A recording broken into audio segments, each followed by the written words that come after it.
आगच्छन्तु विद्यार्थिनः 10वां पाठम पश्यामः। जो हमारा 10वां पाठ है कंथा माणिक्यम यानी गूदड़ी का जो लाल है, उसके हम 6 भागों का बच्चों अध्ययन कर चुके हैं।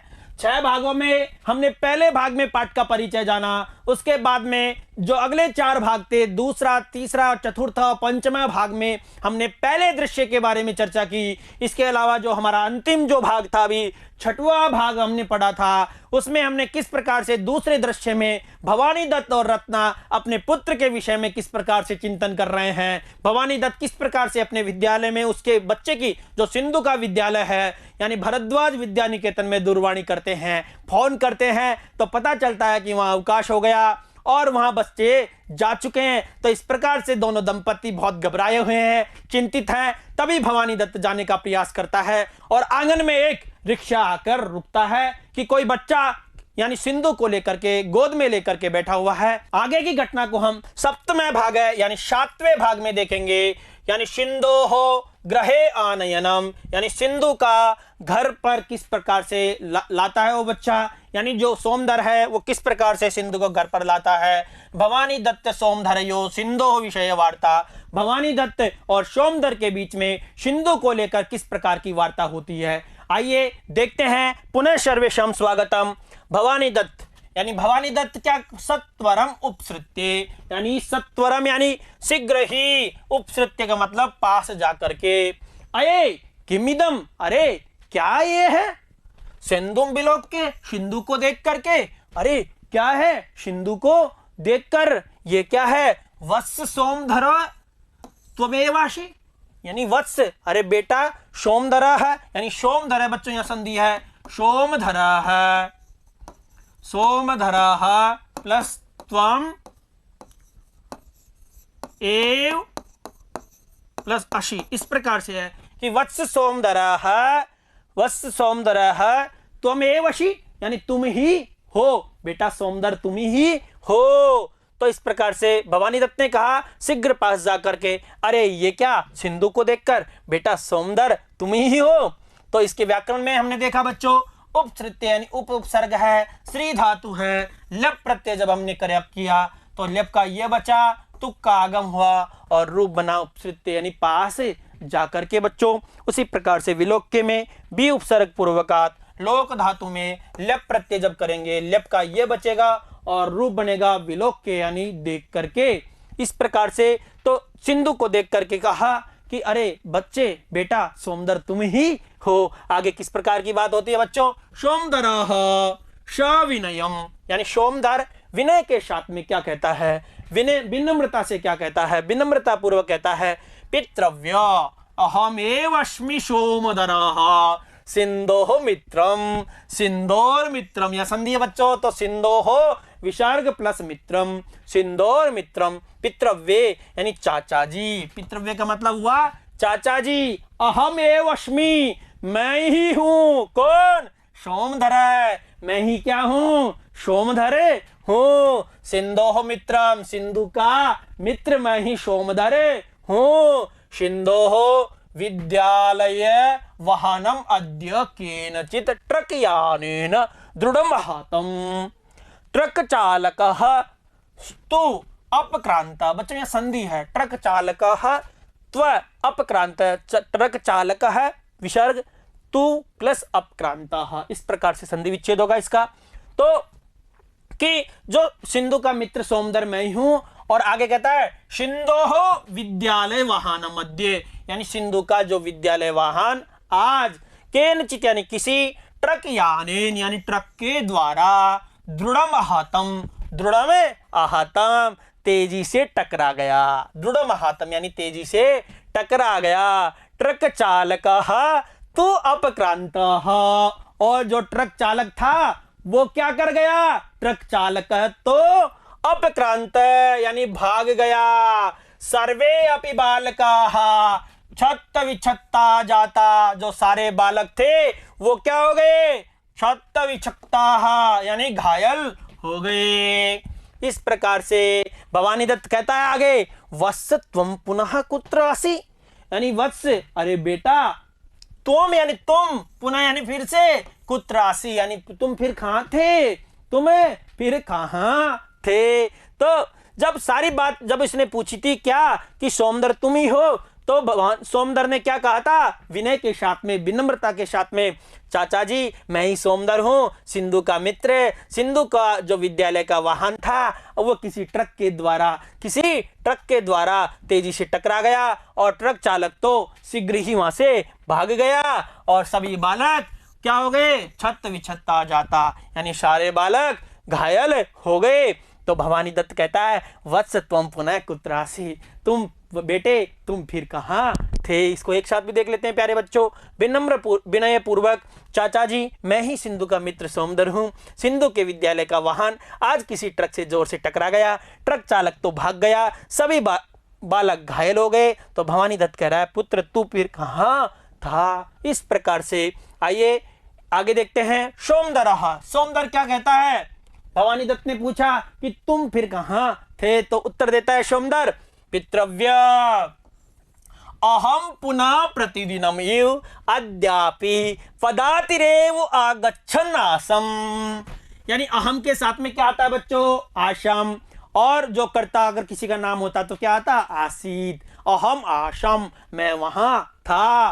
तो पितृव्य, अरे चाचा जी क्या, अहम पुनः, मैं फिर से क्या था, प्रतिदिनम इव, प्रतिदिन के समान ही क्या था, अद्यापि यानी आज भी, अद्य यानी आज, अपि यानी भी, आज भी, पदातिरेव आगच्छन् आसम, पदातिरेव यानी पैदल ही, पदातिरेव का मतलब हुआ पैदल ही, आगच्छन् आसम आ रहा था, यानी मैं आज भी प्रतिदिन के समान पैदल ही आ रहा था।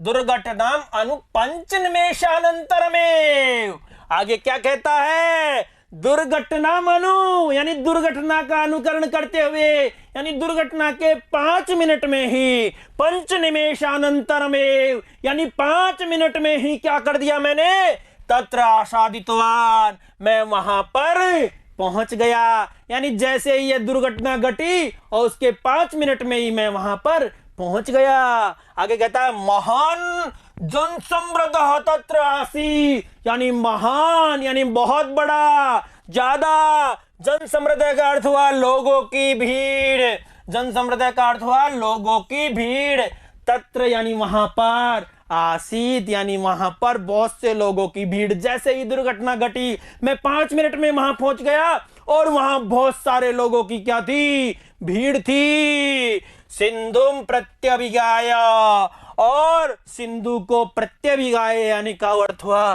पहचान कर, और उस भीड़ में मैंने सिंधु को तुरंत पहचान लिया। और अहम पुनस्तद रिक्शायानम अधिरोप्य त्वरितम प्रचलितः, फिर क्या था, पुनस्तद फिर से मैंने इस रिक्शायान को, जो तद रिक्शायानम है वो रिक्शायान है, उसको उस पर अधिरोप्य इसको बिठा करके, किसको, सिंधु को बिठा करके, त्वरितम प्रचलितः मैं वहां से शीघ्र ही चल दिया। आगे कहता है पितृव्य नात्यहितम किमपि, यानी पितृव्य, अरे चाचा जी न अत्यधिक अहितम, यानी ज्यादा लगी इसके नहीं है, ज्यादा चिंता की कोई बात नहीं है, ज्यादा इसके मतलब चोट नहीं आई है। किमपि सिंधु केवलम मूर्छाम उपगत है, और सिंधु क्या हुआ है, केवल मूर्छा को प्राप्त हुआ है। तो आगे होती है घटना, ये क्रियापद है, वार्तालापम श्रुत्वा, जब उन दोनों की बात हो रही थी, सोमदर और भवानी दत्त की जब बात हो रही थी, तभी उस बात को सुना। वार्तालापम श्रुत्वा भृत्यो, यानी जो दोनों नौकर थे, कौन कौन से, रामदत्त और हरण। कौन कौन से नौकर थे, रामदत्त और हरण। बच्चों याद रखने की बात है, जो दोनों नौकर रत्नाचय और सिंधु की माँ, सिंधु की माँ चय बहिर आयांती, वो बाहर आते हैं। जब उन दोनों की बात हो रही थी तो दोनों नौकर और रत्ना बाहर आते हैं।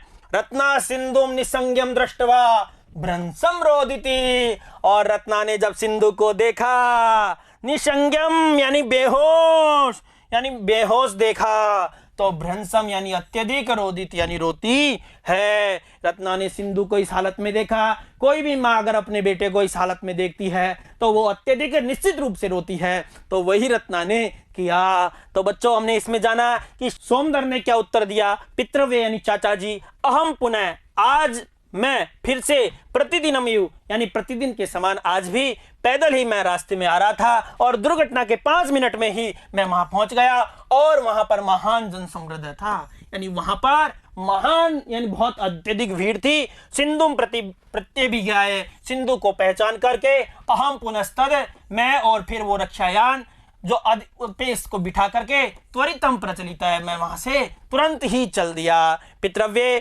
नाट्य हितम किमपि, अत्यधिक घबराने वाली कोई बात नहीं है, इसकी ज्यादा नहीं लगी है।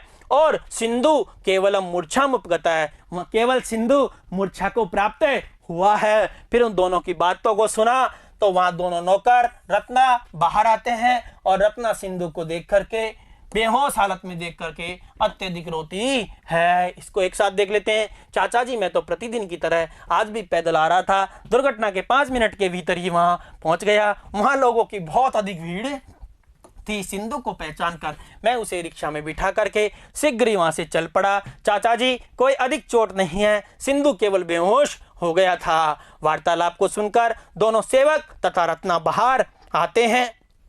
रत्ना सिंधु को बेहोश देखकर जोर से रोने लगती है। आइए आगे देखते हैं बच्चों, इसकी व्याकरण को देख लेते हैं। प्रतिदिनम का जो समास विग्रह होगा वो होगा दिनम दिनम प्रति। बहुत इंपॉर्टेंट प्रश्न है, बहुत बार परीक्षाओं में भी पूछा जाता है। प्रतिस्पर्धा जो कंपटीशन की परीक्षा होती है उसमें भी ये प्रश्न बहुत बार आता है। प्रतिदिनम यानी दिनम दिनम प्रति, यानी इसमें कौन सा समास होगा?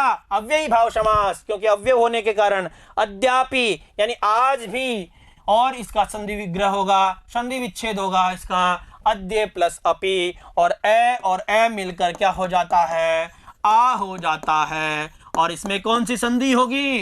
दीर्घ संधि। प्रत्यभिज्ञाया, प्रति प्लस अभिज्ञाय, यानी इसमें कौन सी संधि होगी? यण संधि होगी।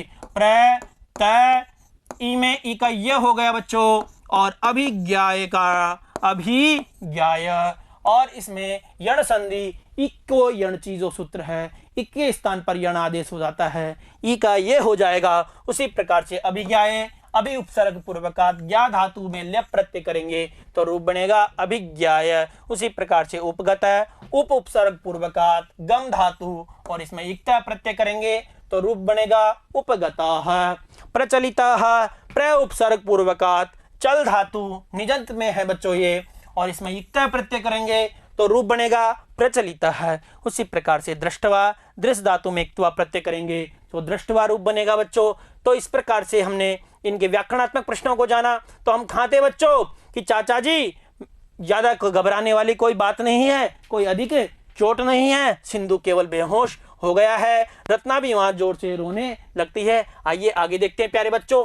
सोमदर, जो सोमदर था वो क्या कहता है?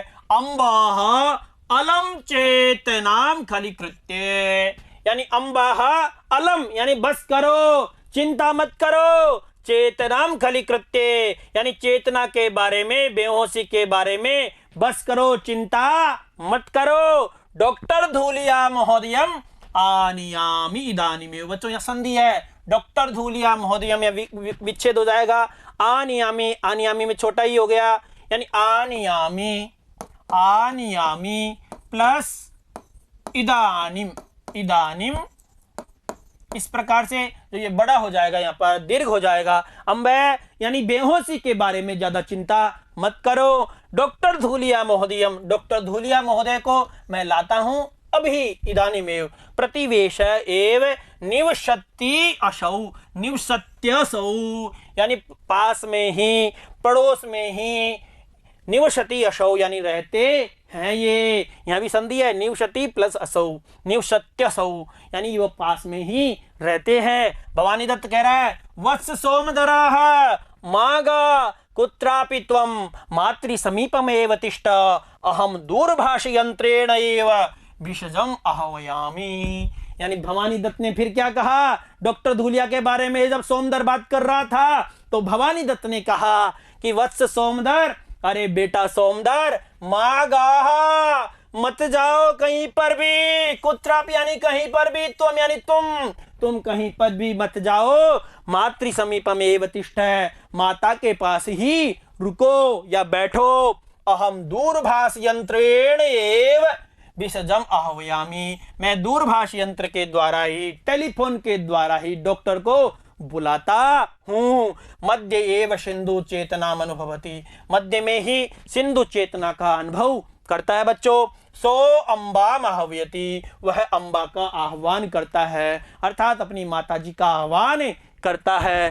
तो प्रतिवेशक का मतलब हुआ पड़ोस में ही, विसर्जम का यानी वैद्य को या डॉक्टर को, आह्वयाम यानी बुलाता हूँ, चेतनाम यानी होश। तो बच्चों, जब सोमदर ने कहा कि अम्बा चिंता करने की कोई बात नहीं है, डॉक्टर धूलिया महोदय को मैं अभी लेके आता हूँ, वो पास में ही रहते हैं, तब भवानी दत्त ने कहा कि वत्स सोमदर, बेटा सोमदर, तुम्हें कहीं पर भी जाने की आवश्यकता नहीं है, माता के पास ही तुम बैठो और मैं दूरभाष के द्वारा ही डॉक्टर को बुलाता हूँ, वैद्य को बुलाता हूँ। और फिर मध्य में ही सिंधु को होश आ जाता है, चेतना अनुभवती, चेतना का अनुभव करता है। सो अम्बा महाव्यति, वह अम्बा का आह्वान करता है। आइए इसको एक साथ देख लेते हैं। माताजी, बेहोशी के विषय में बस करो, अर्थात अधिक चिंता मत करो, अभी डॉक्टर धूलिया को ले आता हूँ, वह पड़ोस में ही रहता है।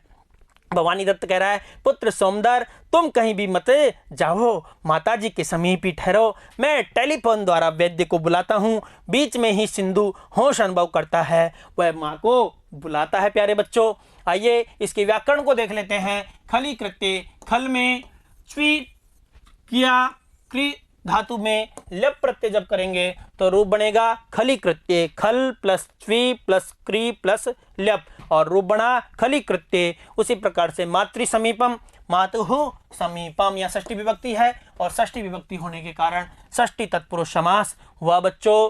तो डॉक्टर के बारे में भवानी दत्त कह रहा है कि तुम्हें कहीं जाने की आवश्यकता नहीं है और मैं टेलीफोन के द्वारा ही वैद्य को बुलाता हूँ। आगे देखते हैं। सोमदराः सहर्षम, यानी हर्ष के साथ में, पितृव्य चरण अलम विषग आहवनेन, यानी सोमदर ने हर्ष के साथ में जैसे ही उसको होश आया, किसको, सिंधु को, तो उसका जो मित्र था सोमदर, उसने हर्ष के साथ हर्ष प्रकट किया और कह रहा है पितृव्य चरण, यानी चाचा जी के चरणों में, यानी एक तरह से अभिवादन किया उसने।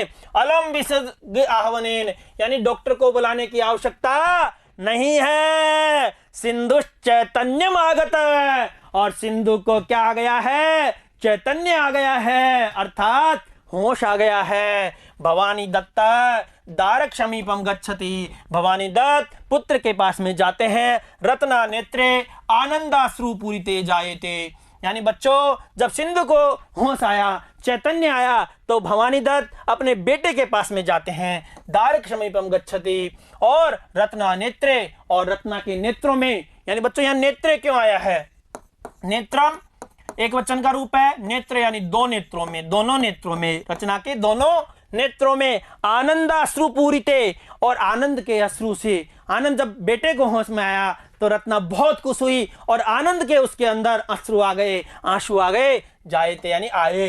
तो इस प्रकार से चैतन्यम आगत का यानी होश में आ गया, होश में आ गया, चैतन्यम आगत। तो बच्चों इसको एक साथ देख लेते हैं। सोमदर हर्ष के साथ में, चाचा जी वैद्य जी को बुलाने की कोई आवश्यकता नहीं है, सिंधु होश में आ गया है, सिंधु होश में आ गया है। भवानी दत्त जब बेटे के पास में जाते थे तो किस प्रकार से, और जो रत्ना के आंसू आते हैं उसको हमने जाना बच्चों। इसके बाद में जो ये भाग है आपका यहीं पर पूर्ण होता है। तो इसमें हमने कहाँ छोड़ा है बच्चों कि वैद्य को बुलाने की आवश्यकता नहीं है, सिंधु होश में आ गया है। आगे किस प्रकार की घटना होगी, आगे किस प्रकार की इन सबके बीच में वार्ता होगी, उसको हम अगले भाग में जानेंगे। ये भाग आपके अच्छे समझ में आया होगा। इसी आशा और विश्वास के साथ पुनर्मिलामः। धन्यवादः।